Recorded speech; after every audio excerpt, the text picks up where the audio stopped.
but I can make an explosion. This is my fight song. Take back my life song. Prove I'm alright song.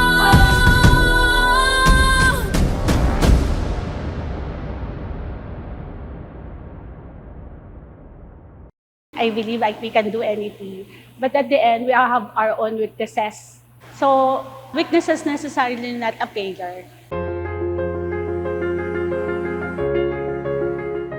Hi everyone, my name is Caroline Redubla Cardiniano. I'm a faculty member assigned to Center for Student Mission as an Associate Director for Admissions and Testing Unit. I'm a mother of 2 sons and wife to Joseph Cardiniano. My eldest son is active in school councils, as well as my youngest son is also active as an altar server and a former vice leader of Boy Scout of the People. Aside from academic role, I am currently serving as a president for Kiwanis Club of United Dasmariñas for administrative 25 to 27. And I'm also a spiritual representative to campus ministry, where I'm so grateful that I'm able to serve both in faith and missions. Our mission vision is focused on the children of the world. So we have signature projects like feeding program, Boy Scout of the Philippines. We're also serving the others like medical missions. We have 21 members with our club. And I'm so proud that most of our members ay engaged or employed dito sa Lasal. Ang sarap pala mag-serve, especially with the children. Kasi lalo na ngayon, nakikita namin talaga yung mga issues and concern ng mga bata. Lalo na yung may mga time, kaya one of our programs, feeding program, kasi may mga bata talagang walang makain. At yung through Kiwanis, kahit na 500 pesos na yung mga contribution namin, kasi as I mentioned, hindi to funded. It came from our own pocket. Pero with those amount, mas marami kami nakikitang batang nakamit. And siguro yun yung mas masarap na fulfillment as a member of this international or Kiwanis International or this club. Kasi in a simple way, I can share whatever I have. So yun lang ay enough na for me. Hindi naman lahat, pero mostly ay babae. As of now, our new prospect project is the Isip Suri, which is also handled by our College of Liberal Arts, particularly to the Student Council ng Liberal Arts.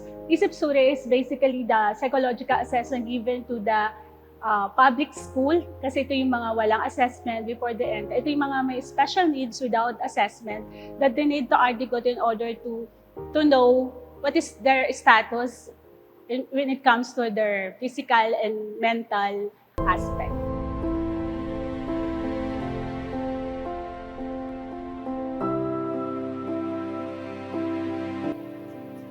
At this point, actually, my main struggle at that moment is having multiple responsibilities as a mother, as a wife, and as a leader now. Actually, and aside from that, as a friend and as a sister and as well as a daughter.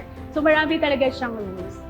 But then, kaya tinanggap ko itong pagiging president ng Kiwanis Club, that we are nominated or elected, not because we are good, but we have a mission to serve with purpose. So parang it is not, I'm not accepting it para for popularity or parang maging mas mataas ka among the members, but to serve with others, not only from your family, but as well as to those who in need.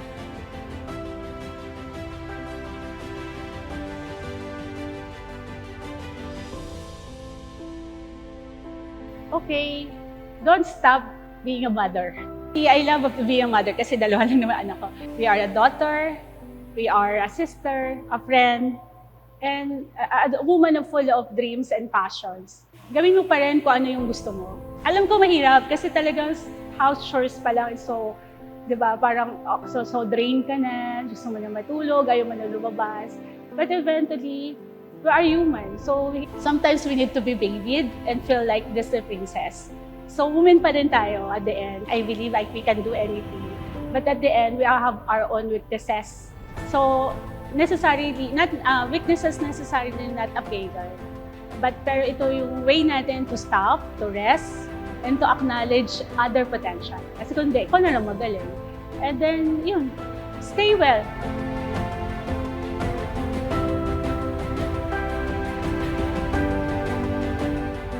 Babae, ang iyong lakas mula sa malasakit.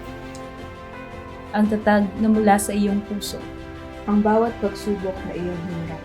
Ang bawat sakripisyo. ang bawat tagumpay. Hindi sapat ang salamat para sa tapang na iyong taglay. Babae, laban, bangon, sulong. Iba't ibang muka. Iba't ibang istorya. Hindi ka nag-iisa. Laban lang, Pilipina.